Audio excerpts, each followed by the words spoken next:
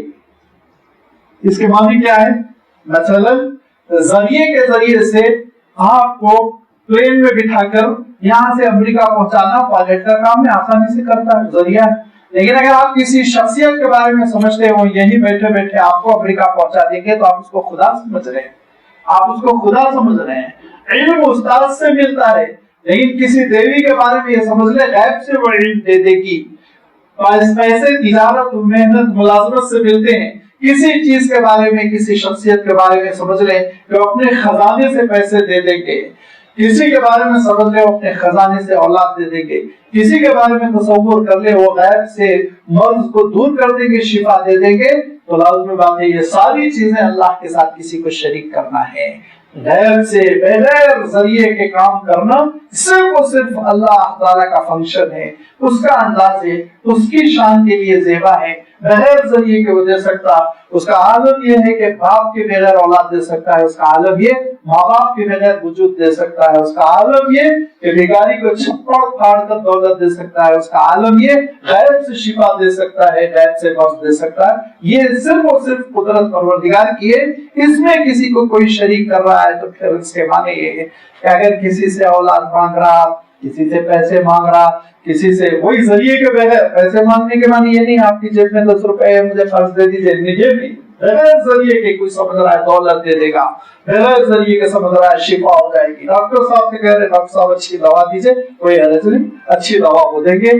دوا اللہ کے حکم سے اثر کرے گی، انشاءاللہ شفا ہوگی. لیکن بغیر آپ دوا کے کہیں سمجھ رہے ہیں جا کر وہاں دعا کرنے سے شفا ہو جائے گی، تو یہ سب آ جاتا ہے وَلَا تَدْعُوا مَعَ اللَّهِ إِلَٰهًا آخَرَ. اللہ کے ساتھ معبود شریک کرتے ہوئے ہاتھ پھیلا رہے ہیں. لہذا اللہ تعالیٰ ارشاد فرماتا لا الہ الا ہو، اللہ کے سوا کوئی معبود نہیں، اسی کو پکارو. ہر چیز فنا ہونے والی ہے، ہر چیز کمزور ہے، ہر چیز ختم ہو جانے والی ہے. کل شیء ہالک الا وجہہ، سوائے اللہ کی ذات کے ہر چیز ختم ہو جانے والی ہے، فانی ہے، کمزور ہے. اور جو کمزور ہے، فانی ہے، مجبور ہے، ختم ہو جانے والی اپنے آپ کو نہیں بچا رہی ہے، تو تم کو کیا بچا لے گی؟ ذرا سوچو، تم کو کیا بچا لے گی؟ جو چیز خود فنا کے خطرے سے دو چار ہے، تمہارے خطرات کو کیا دور کر لے گی؟ لوح الحکم، حکم تو بس مولا کا ہے، پروردگار کا ہے، اللہ کا ہے، اس کی شان ہے، اس نے پیدا کیا، اور جو وہ پیدا کیا تو حکم بھی اسی کا چلے گا. یہ نہیں ہو سکتا پروڈکٹ کسی اور کا ہو، حکم کسی اور کا چلے. جب اسی کی تخلیق ہے، مولا وہی ہے، وہی رب ہے جس کے بارے میں اللہ تعالیٰ نے ارشاد فرمایا یا ایھا الناس اعبدوا ربکم الذی خلقکم والذین من قبلکم، تم کو بھی پیدا کیا، تم سے بیشتر چیزوں کو بھی پیدا کیا، تم کو کھانے پینے کے لیے دیا، یہ کائنات بنائی، سارا اس نے رزق کا انتظام کیا، جینے کا انتظام کیا. تو پھر لازمی بات ہے حکم دوسرے کا کیسے چل سکتا ہے؟ لہذا اسی کی فرما برداری کرو. نمبر 1، پیدا اس نے کیا، رزق وہ دیتا ہے. کون سا خدا ہے، کون سا کارخانہ ہے، کون سی انڈسٹری ہے، کون سی فیکٹری ہے جو آپ کے کھانے کے ان دانوں کو جو لاکھوں سے متجاوز ہوتے ہیں، ان دانوں میں سے جو لاکھوں سے زیادہ ہوتے ہیں، ایک دانے کے بارے میں کہے کہ میں پیدا کیا، یہ چاول کا دانہ میں نے پیدا کیا. کون سی فیکٹری، کون سی انڈسٹری، کون سا سائنٹسٹ، کون سا خدا، اس کو آپ لے کر آئیں. پوری کائنات میں چیلنج ہے. اس سب کا سب جب پروردگار کا پیدا کردہ ہے، اور وہی جب دے رہا ہے، وہی زندگی دے رہا ہے، جینے کے لیے فضا دے رہا ہے، کھانے کے لیے غذا دے رہا ہے، تو حکم دوسروں کا کیسے چل سکتا ہے؟ ذرا سوچئے. لہ الحکم. نمبر 2، کہاں جانا ہے لوٹ کر، کس کے پاس جانا ہے،